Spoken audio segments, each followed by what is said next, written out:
बागेश्वर धाम वाले धीरेन्द्र कृष्ण शास्त्री लगाएंगे बिहार में भाजपा का बेड़ा पार। नीतीश कुमार से लेकर लालू यादव तक क्या कुछ बोले।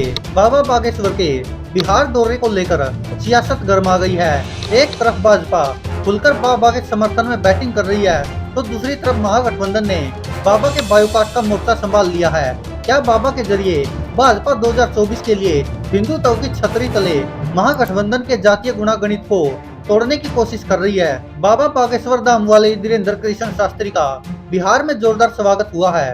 होटल से निकलते समय हजारों की संख्या में लोग बाबा की एक झलक पाने के लिए तपती दोपहरी में बेकरार दिखे।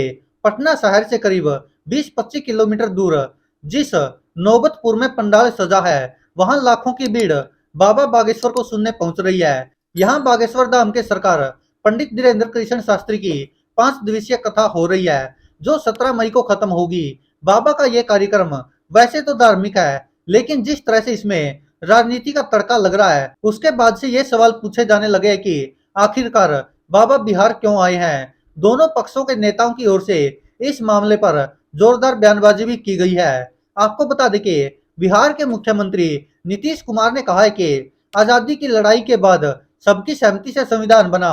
राष्ट्रपिता की ओर से किए गए नामकरण को सभी को स्वीकार करना चाहिए। जो बागेश्वर धाम के प्रमुख धीरेन्द्र कृष्ण शास्त्री बोल रहे हैं, क्या उनका उस समय जन्म हुआ था? हम सब राष्ट्रपिता महात्मा गांधी को मानते हैं, हम उसी के आधार पर काम कर रहे हैं। हमको आश्चर्य होता है जो ऐसा बोलते हैं। क्या जरूरत है ऐसा बोलने की? हिंदू मुस्लिम सब है यहाँ, सबको अपने ढंग से पूजा का अधिकार है, सब धर्म मानने का अधिकार है। संविधान सबकी सहमति से बना था। बिहार के पूर्व मुख्यमंत्री और आरजेडी के राष्ट्रीय अध्यक्ष लालू प्रसाद यादव ने कहा कि कर्नाटक चुनाव में भाजपा का सफाया हो गया। बाबा कौन चीज है? वो कोई बाबा है? वहीं बिहार सरकार के मंत्री तेज प्रताप यादव ने कहा कि बाबा बिहारियों को गाली देने का काम कर रहे हैं। बिहार में कृष्ण राज्य है, यहाँ महागठबंधन का राज है। भगवान कृष्ण 16 कलाओं से पूर्ण थे और राम जी 14 कला से ही पूर्ण थे।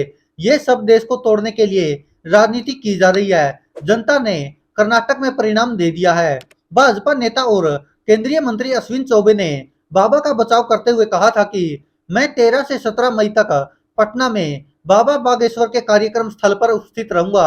राज्य के शिक्षा मंत्री को शिक्षा से कोई लेना देना नहीं है। उन्होंने रामचरितमानस का अपमान किया है। बाबा बागेश्वर जो सनातन धर्म के संरक्षक है, उन्होंने अपना जीवन देश की भलाई के लिए समर्पित कर दिया है। यदि आपने उन्हें छूने की हिम्मत की तो आपको नुकसान होगा। सत्ताधारी जेडीयू और आरजेडी के नेता इस कार्यक्रम को लेकर बाबा को घेर रहे हैं, जबकि भाजपा खुलकर बाबा के पक्ष में बैटिंग कर रही है। बाबा के मंच पर पहले दिन से ही भाजपा के नेताओं का जमावड़ा लगा है। केंद्रीय मंत्री से लेकर स्थानीय सांसद और पार्टी के प्रदेश अध्यक्ष से लेकर विधायक दल के नेता तक बाबा के मंच की शोभा बढ़ाते नजर आ रहे हैं। गायक और भाजपा सांसद मनोज तिवारी तो मंच से गीत गाते दिखे। एक तरीके से देखे तो बाबा के इस कार्यक्रम को भाजपा नेताओं ने हाईजैक कर रखा है। भाजपा के बड़े बड़े नेता बाबा से मिल रहे हैं। बाबा के बिहार आने का जब कार्यक्रम तय हुआ, तब से आरजेडी और जेडीयू के नेता उन पर निशाना साधने लगे। भाजपा के बड़े बड़े नेताओं ने बाबा के पक्ष में बयान देकर सत्ताधारी गठबंधन पर पलटवार किया। तभी से बाबा को लेकर बिहार की राजनीति दो हिस्सों में बटी हुई है। अब आपके मन में सवाल होगा कि बाबा जब धार्मिक व्यक्ति है, तो फिर बिहार की राजनीति उनको लेकर क्यों गरमाई हुई है? असल में बाबा के इस दौरे ने भाजपा को बिहार में फ्रंट फुट पर खेलने का मौका दे दिया है। साथ ही बिहार के वोटरों को ये मैसेज गया कि पार्टी को बाबा का समर्थन है और भाजपा को इससे हिंदू वोटरों को एकजुट करने में मदद मिलेगी। बिहार की राजनीति सालों से जाति के खांचे में बटी हुई है।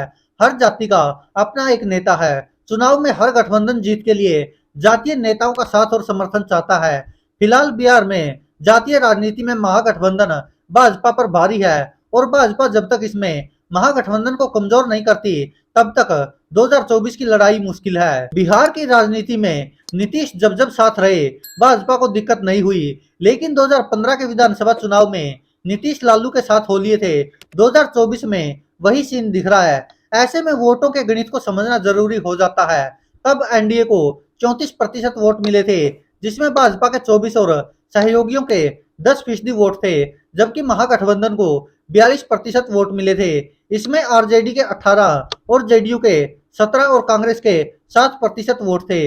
इस समय की स्थिति में महागठबंधन बिहार में मजबूत है। इन तीनों के अलावा लेफ्ट भी अब इस महागठबंधन का हिस्सा है। जहां तक एनडीए का सवाल है तो फिर अब भाजपा के साथ चिराग पासवान की पार्टी नहीं है। उपेंद्र कुशवाहा भी अपनी ताकत तोड़ने में लगे हैं और मांझी भी फैसला नहीं ले पा रहे हैं। भाजपा के साथ पशुपति पारस जरूर है, लेकिन उनका प्रभाव उस तरह का नहीं है जैसा उनके भतीजे चिराग पासवान का है। हाँ, भाजपा ने जातियों का गणित दुरुस्त करने के लिए पिछले दिनों कुशवाहा जाति के सम्राट चौधरी को अध्यक्ष बनाया। कुर्मी जाति के आरपी सिंह को पार्टी में शामिल किया। मांझी और मुकेश सैनी को लेकर भी पार्टी सॉफ्ट है, लेकिन इतना सब होने के बावजूद भी पार्टी की स्थिति जातियों के गणित पर मजबूत नहीं है। ऐसे में आप मान सकते कि बागेश्वर धाम वाले बाबा धीरेन्द्र कृष्ण शास्त्री चुनाव से 300 दिन पहले बिहार में भाजपा के लिए मानो गेम चेंजर बनकर आए हों। बाबा जिस तरह से अपने प्रवचनों में हिंदू राष्ट्र की बात करते हैं, हिंदुत्व का झंडा बुलंद करते हैं, ऐसे में अगर इन नारों के जरिए बाबा ने भाजपा के पक्ष में वोटरों को एकजुट कर दिया तो फिर जाति का बंधन टूट सकता है और हिंदुत्व के नाम पर वोटर एकजुट हो सकता है। भाजपा के नेताओं का आइडिया भी शायद यही है। तभी तो भाजपा नेता बाबा के मंच पर जाकर शीश झुका रहे हैं और बाबा के भक्तों की भीड़ में अपना सियासी भविष्य देख रहे हैं।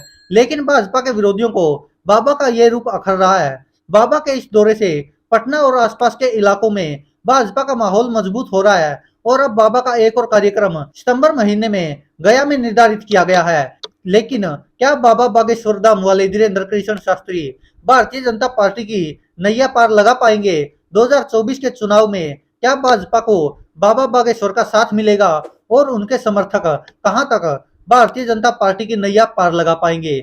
लेकिन कहीं न कहीं हिंदुत्व का एक वोट बैंक जरूर भारतीय जनता पार्टी के साथ और मजबूत हो सकता है अगर बागेश्वर धाम वाले बाबा के समर्थक भारतीय जनता पार्टी के साथ जुड़ते हैं। हालांकि अब ये तो समय बताएगा कि हिंदुत्व के नाम पर भारतीय जनता पार्टी कितने वोट हासिल कर पाती है। लेकिन कहीं ना कहीं भाजपा ने एक गेम चेंजर की तरह बाबा बागेश्वर धाम को इस्तेमाल करने की कोशिश की गई है।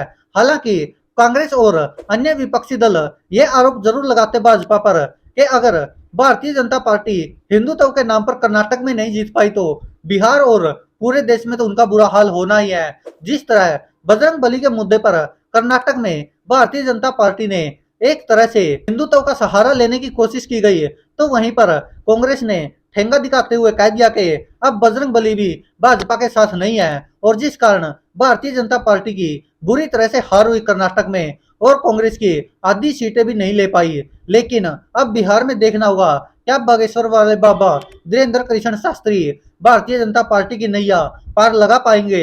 वहीं कुछ लोगों का मानना कि अगर बाबा बागेश्वर धाम वाले धीरेन्द्र कृष्ण शास्त्री को इतनी ही जानकारी होती है भविष्य के बारे में, तो क्या कर्नाटक के चुनाव के लिए भारतीय जनता पार्टी के नेताओं ने बाबा बागेश्वर से यह नहीं पूछा था कि कर्नाटक में उनका क्या हाल होना है? तो इतनी मेहनत करनी ही नहीं पड़ती, प्रधानमंत्री नरेंद्र मोदी को इतने जुमले छोड़ने ही नहीं पड़ते और प्रधानमंत्री नरेंद्र मोदी समेत पूरी भाजपा की सेना की इतनी बेइज्जती होती ही नहीं अगर पहले से ही बाबा बागेश्वर उनको भविष्यवाणी करके बता देते। अब सवाल उठता क्या भारतीय जनता पार्टी बाबा बागेश्वर के सहारे बिहार में वोट बैंक को इकट्ठा कर पाती है? इस पर दोस्तों आप क्या कहते हैं, अपनी राय कमेंट बॉक्स में जरूर दीजिएगा। धन्यवाद, देखते रहिए सच की आवाज।